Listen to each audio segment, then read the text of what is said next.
Those that are listening, women, need to really understand what their worth is, what their value is, and the preparedness that they need to have to be able to step up into that next level. My friend LoriAnn Biggers is the CEO of a global company and the co-founder of Bella Vaughn. Now, I need to tell you all, this is my dear friend. We've done Christmases together. She has made jewelry for me, for my daughters. And so this is like real deal today. I am very, very pumped. And she also sits on 4 global corporate boards and honestly blows me away. She's got over 25 years of experience in the global finance and insurance industry and was the president of Lloyd's of London. So I don't know if that impresses you all, but it does me, that's for sure. And I'm so grateful that my friend LoriAnn is in my life. I'm so glad you're here with us on the Propel Women's podcast. I'm thrilled to be here. Thank you for including me. Totally. Okay, so I would think it would be safe to say that in all these years at a very, very, I like to say when it comes to you, there's only a couple of you in my life that I know women.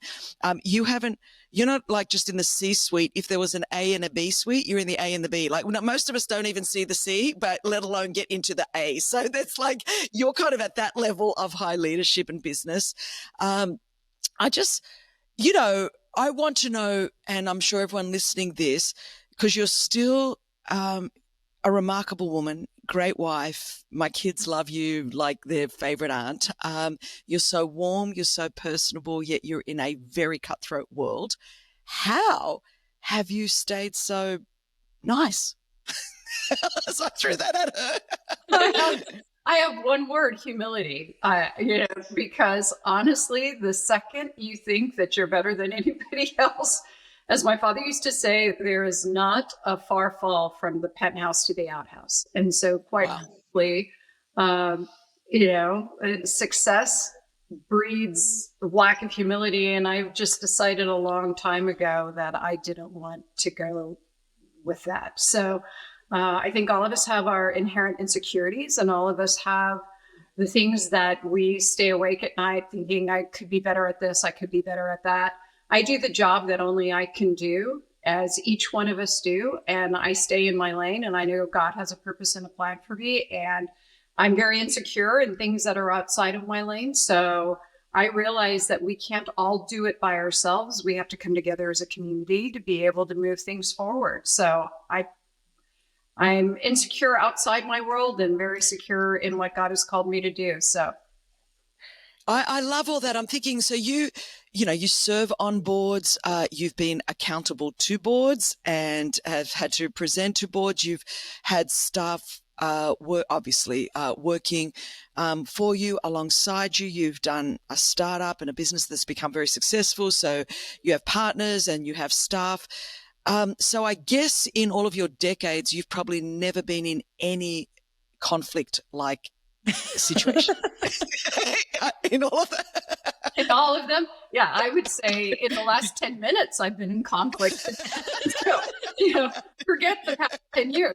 I think that dynamics and conflict go hand in hand. Nobody likes change. As we know, the only constant is change.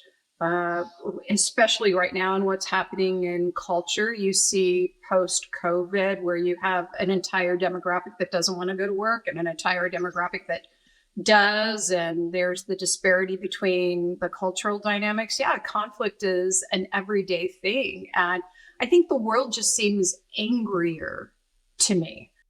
I think everybody is ready for a fight and ready to defend their position. And there's a terminology that's out there. It's called the tyranny of the microfringe. And I feel like we keep bowing to the tyranny of the microfringe, to the people that are angry, to the people that are wanting to have conflict. And seriously, if I allow myself to be emotional about things as opposed to logical and feel in the moment,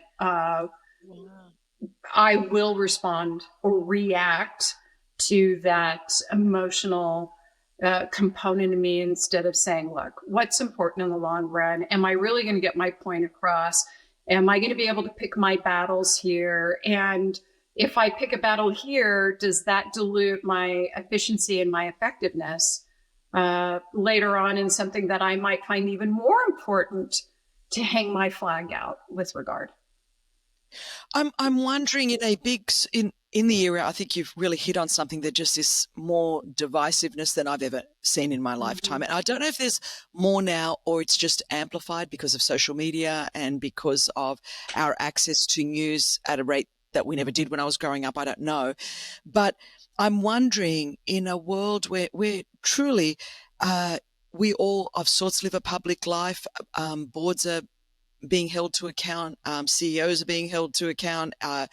It's such a volatile world. How do you keep a team and people on track and actually on mission when you almost have to be defensive rather than offensive? Like, you're more worried about what could I get in trouble for in this current culture, as opposed to there was a time when it was like, okay, what deals we're going to make, what ground are we going to take? And there was more sort of talk about progress and growth and expansion and vision. And now in the leadership space, more of the conversations I'm having with people, both of organizations within the church world and outside of the church world, tend to be more like more of a defensive posture rather than, and when I use defensive and offensive, I'm talking it both in a positive way of more one full of vision and let's go and let's move forward versus, wow, how do we consolidate and not have more contention and be cancelled? Yeah, I think that you see it in the regulatory environment, you see it in the media, you see it in social and digital and all of the various platforms. I do believe that there's a more defensive posture. And there's no question that people can only focus on what they're immediately looking at right now. And so it's part of my responsibility as a leader, and I'll tell you a story in a minute, but to make sure that my team knows that I am here, I'm the first line of defense, that the buck stops here, and that there is not a shame environment. There's not an environment of blame, that we're in it together, that no one is perfect. I don't expect them to be perfect. I'd rather them move forward and advance. All of us understand the platform from which we're speaking. All of us understand the strategy that we're going forward with, and not be so incredibly panicked about having the assessment of blame. So I take that off of them very quickly. I will tell you, we were in a meeting a few weeks ago, and my chief operating officer was in the meeting with me, and there was a mistake that had been made, and it was pretty clear where the blame was going to lie. And then it started the finger pointing, and the meeting completely derailed. Right, in a very expensive meeting. We had flown people in from kind of all over the country. We had people on the phone from London, et cetera. And so when the meeting was over, I told everybody, to please leave. And this is a relatively new COO. And so I said to this individual who thought I was asking him to stay behind so I can dress him down, I said, if you're in the right, I will take a bullet for you. I said, I am your mama grizzly. I'm here to protect you. But if we don't communicate, then that's when things start to fall apart. So I do feel like the defensive posture needs to be there from, hey, this is my team. Nothing is going to penetrate, but it needs to be the leaders up front, not the people that could take the blame that are up front. And if people know that they can live in freedom and that they have people that are in positions of authority, not power, because there's a huge differential between power and authority, right? Absolutely. And therein lies the lack of humility, therein lies the ego, therein lies everything else. If they know that I'm going to protect them, then that gives them the freedom to do what they're supposed to do in a secular or in a ministry role. LoriAnn, you said something that I think is really important for us to define and differentiate. Can you just explain the difference between power and authority? Yeah, power is when you walk in on your own and you're able to move the room because of who you are. Authority is you are able to get things accomplished because of the mantle that you have been chosen for, the mantle that you've been given. there's a big difference between the two. And I say this all the time with regard to my own responsibilities. Yes, in the secular world, I have power in terms of the position that I hold, but I have God's authority to be able to enact that power. And it's only my proximity to him that gives me the authority to implement the power that's been given. I love what you're saying. And, I've been up close and personal with you to see how you integrate faith and work. I mean, obviously, when you're sitting at a boardroom, nobody wants you to start with a prayer meeting. They want you to bring the quarterly report and they want a profit. So that's we're not having a prayer meeting. So, and yet I know how dependent you are on prayer, on the word, and, just being committed to your church. How have you navigated the tension? Because there is a tension. So how have you done it? Or how are you doing it? Yeah, I mean, it's a day-to-day choice. And there are times that I'm bolder than other times, but, and Chris, you know this about me, a long time ago, over 15 years ago, I determined that I was going to have consistency of character.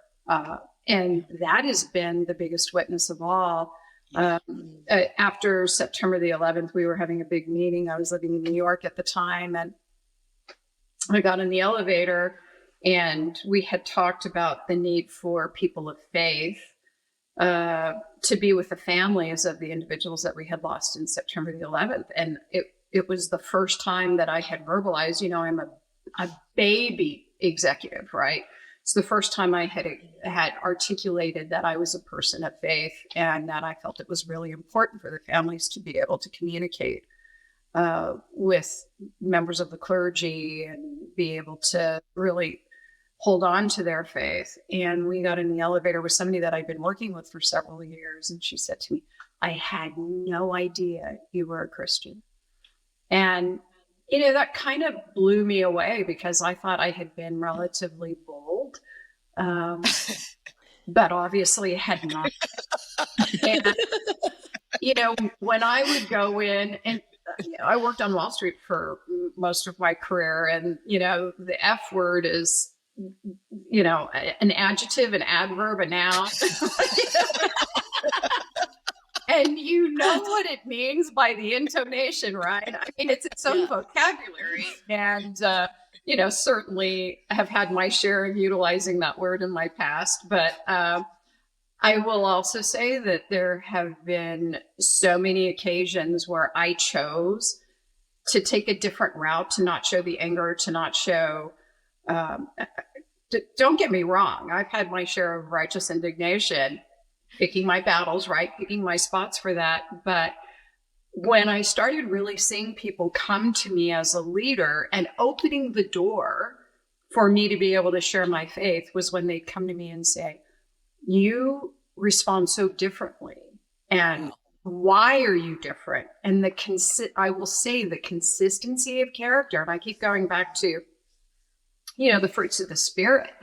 And for someone like me, long suffering is a really, really difficult fruit of the Spirit. But nevertheless, and again, I pick my battles and I pick my spots, but there are times where I sit back, I wait to get all of the information, I really think through things, and I don't immediately, jump in. And I have actually found that not only do the fruits of the Spirit make me a better person of faith, but they make me a better leader. If you want the roadmap on how to live your life, the Bible is the roadmap on how to live your life. In the boardroom, in your home, as a mother, as an executive, irrespective. If you follow that, it's pretty amazing. It's a practical guideline, and I don't know why we've mystified it to be some thing from the past. It's a living, breathing Bible. So, yeah, LoriAnn, something you've mentioned quite a few times is working on your boldness and growing in your boldness. And I can't help but wonder, because of some of the big spaces that you've entered, Is imposter syndrome something that you've ever had to fight off? Because I know when I'm in those positions where I have the opportunity to be bold, I talk myself out of it. I'm like, oh, who am I to say that to this person? Or who am I to share my faith? Or who am I to lead in that way? Imposter syndrome causes me to completely talk myself out of it. And so I'm just wondering if that's something you've ever faced and how you overcome it. Yeah, it's kind of interesting. I think that there are two different types of imposter syndrome. I think there's the imposter syndrome as a person of faith saying, oh, I don't know if I'm supposed to say that. Or I feel like I have this, prophetic stirring. I'm supposed to say something. I've never really been too concerned on that piece because I figure I'd rather be in the will of God than out of the will of God, and he'll take care of me and he'll put me somewhere else. The imposter syndrome that I think I've struggled the most with, and I've been really blessed in my career to carry some really big mantles, is wondering why I'm in the room carrying the really big mantle, in terms of, the professional role. But I had to learn that as a woman who, it's interesting, men apply for jobs and they look at the 10 attributes for the job description and they go, yeah, I've got 3 out of 10. That's awesome. Women look at it and they go, oh, I've got 8 out of 10. I need to learn the other 2 things. We don't necessarily understand that if you're not stretching, you're not evolving and you're not going to the next level of the rung of the career ladder. So I think women do themselves a pretty significant disservice waiting till they've checked all 10 boxes, which in my opinion, you got all 10 boxes, you're ready to go to 3 layers above you. But we as women have to be comfortable with the stretching. I think that's really incredibly important. And I think women feel imposter syndrome in their leadership roles by not allowing themselves to feel the stretch. You're not going to be perfect going into your next role. And that's where I felt the most amount of imposter syndrome in my career. Have you seen a change in women and how women are being given opportunities or doors being opened or treated at those senior levels? You've been there for, say, 20 years. In that 20-year period, are we at a better place in 2023 or? Yeah, absolutely. But I would caution that women need to continue to prepare. And, I would say that a lot of the board, so I've been on board since 2015, so I'm kind of a baby in the board world, right? And I've been doing it forever. I think that there is this mindset that because you've held a particular type of position that you should immediately be on a board instead of having a lot of board preparedness and doing the work to get on the board. So there's been this mantra kind of the last 3 years, especially with regulators, to say we need X number of women, X number, the diversity on the board needs to look and feel like this.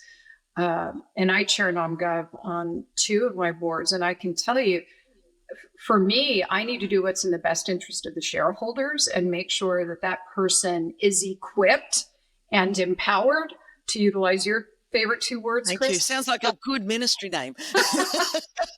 To be equipped and empowered to be able to not just have a seat at the table, but to have a voice at the table, and the preparation around that and the differential between those 2 is really important. I would say 80% of the board roles that search firms reach out to me for, the first question that I ask is, are you doing this because I'm a first generation daughter of a Middle Eastern immigrant female?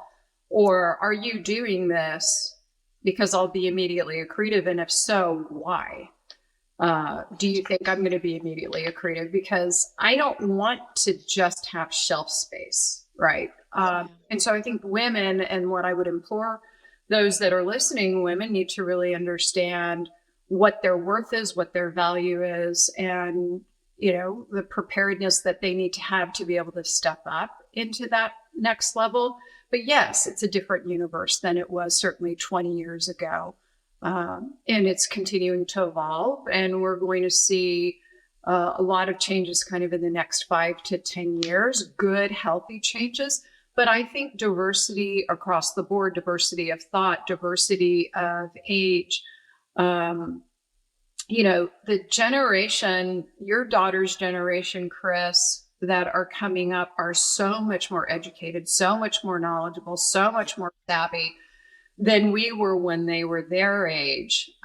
They can also speak into things like what type of vendors, what type of suppliers, how do we want things to look like, what branding and messaging is important. And when you're 50 plus years old and you're not listening to the 20 somethings and their diversity of thought, you're already becoming antiquated because they're the generation that are going to be the senior leaders going forward. So, I do think that the world is different for female leaders now than it was 10, 20 years ago. But I also think that we need to start incorporating and equipping the next gen that's coming up and including them, which, Chris, you've done such a great job of throughout your organization, including them in terms of what their mindsets are and what they see strategy and how they see branding and fulfillment and all of those other components as well. I love what you say. I was thinking as you were just talking, because Sophia, my youngest, and she's 17, but, even if she buys a new top at 17, she's already told me where it's come from, how it was made, what was like. I mean, you just like it is astounding that that's part of just an inherent thinking process. It's no longer here's a blouse. It's like here's the whole supply chain, and there's no slavery involved in this, or it's ethically, what is there's sustainability. I mean, she's thought through everything, and I'm like, wow. In our days, it was like you went into a store and you liked it, you bought it, you're done. But so everything, of course, that then just shows you that they're coming into every situation, from a simple shopping decision to everything else. They're going to be great leaders. I mean, I'm not talking now leaders in terms of some thought processes, but there's got to be character that's consistent that comes with that across the board. Because I think, as much as character is our generation surely is, we're thinking, we need character development and learn a lot of skills, but character doesn't go out of fashion when it goes down to the next generation or the next year. I'm thinking, like, no matter what leadership role you have, it still has to be the primary thing that needs to be developed is character and virtues. Yeah, absolutely. Yeah, 100%. I'll tell you a little story, and I've had a front seat in the consumer process with the diamond company. It's been very interesting to watch. 15 years ago, if you would have told somebody that you were going to buy your diamond online, they would have said, you're absolutely out of your mind. 62% of diamonds now are purchased online. My company being one of those at the forefront of that. But in terms of the ethical component and the social justice piece, et cetera, I didn't even know what a conflict diamond was. And now that is one of, I would say 50% of all of the people that are inquiring ask about where was this, mined? Where is it conflict free? What was the supply chain? Was child labor included? And so the awareness in this generation, who are now becoming very relevant consumers, right? So it started 10 years ago when they were 12 and 15 years old. Well, now they're 22, 25. They're starting to think about marriage. They're starting, as you said, Sophia's buying clothing online. They're starting to get engaged, and they're starting to think through all of the various components of that. It's incredibly important when we are thinking through supply chain. And this gets to something that's very key for me, and a question that I've been asking myself literally for decades, certainly coming from the Wall Street world. And a lot of things are legal, not a lot of things I would consider to be legal and ethical. And so the ethical component, so again, that character piece, just because I don't disclose something that may or may not be in a contract may in fact be legal. Too bad if they don't have lawyers that are as good as mine. But is it ethical? Am I bringing somebody on with the same integrity And I have to think, if this were my brother or my sister or my nieces, is that a business practice? Is that a character that I would want them to be affiliated with and associated with? And if you can't answer that question in the affirmative, then you have to think about, okay, I may be doing this legally, but am I doing it with great character and ethically? What a fantastic example of carrying your faith into the decision making in your workplace, because you don't work in explicitly Christian environments, but that is such a fantastic faith-based decision making process. That's so good. Is that one of the practices that you said when you were working on consistency of character? Was that the decision making process that you implemented, or is that something you've had since the very beginning? No, it really came about when I started being more intentional about that consistency of character. And I was at a, a media event, and they had this really great kind of TED Talk speaker. And this person was talking about, what is your personal brand? And if your CEO walked on the elevator with you and you had 20 floors to explain who you were in a company of 40,000 people, what would your elevator pitch to the CEO be? And I determined a long time ago that everything that I did was going to fit in one of three categories: lead with excellence, live with integrity, and give back with great passion. And if it didn't fit in one of those three, then I just wasn't going to do it, right? And so living with integrity, it means every component of that. I don't think that you can be true to yourself and have that as a cafeteria type approach, right? I can't be integrous and do these three or four things and then let these things have slippage. Now, I will also say, and Chris and I grew up in the Greek Orthodox Church, so I can probably say this with with an affirmation from my sister there, but you have to be really careful to not allow that to turn into perfectionism and legalism, right? Which I have a tendency to do anyway. I'm the eldest child, and I tend to be a little bit legalistic because, mom said, this, and this, and this is how we're going to walk that out.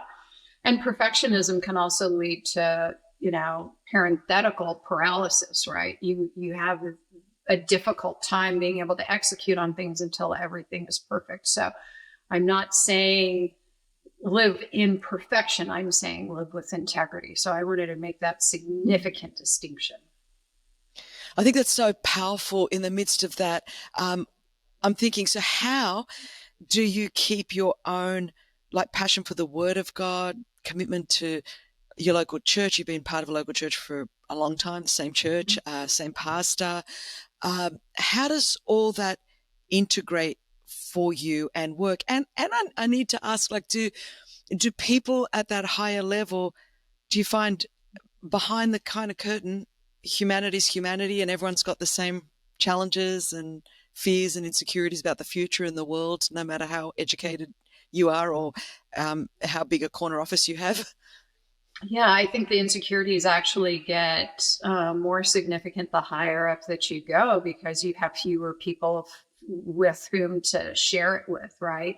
Right. So the terminology, it's lonely at the top, it really is. And that's why I really feel it's critically important that as you go through your leadership journey, anyone that's listening goes through their leadership journey, have what I would call your personal advisory board. It has to be, kind of your core 3, 4, 5 friends that knew you when you weren't sitting in the C-suite, that can still tell you, hey, the emperor has no clothes. I'm telling you this out of love. I'm telling you this because, I loved you before you were who you are. I love you for you and not what you do, right? And in this world, I think it's very different than it used to be. There's always been a cult of personality that people have been drawn to, but it's even greater now than it ever was. So CEOs who really kind of have their own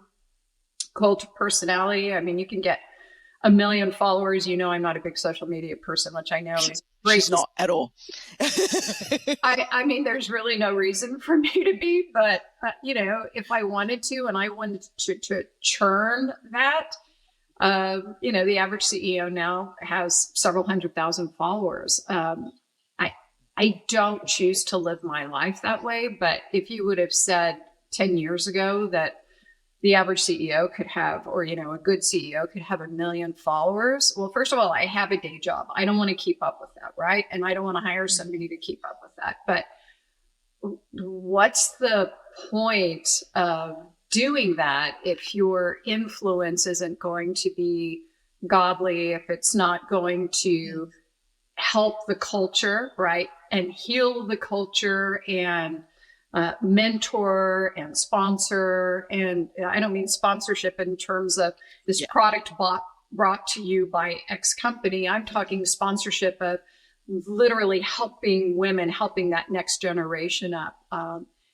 If it's influence for the sake of your own influence, I say don't do it. And on that note, I would say that's a huge word of wisdom right there. And I just want to thank you so much for joining us. My friend, you are just full of wisdom. And this has been an awesome conversation. So for all of our Propel Women listening, LoriAnn's details are listed and tagged in the description of this episode. So you can keep up with her. But I've got to tell you, she practices what she preaches in that she's terrible on social media, so I'm just putting it out there. And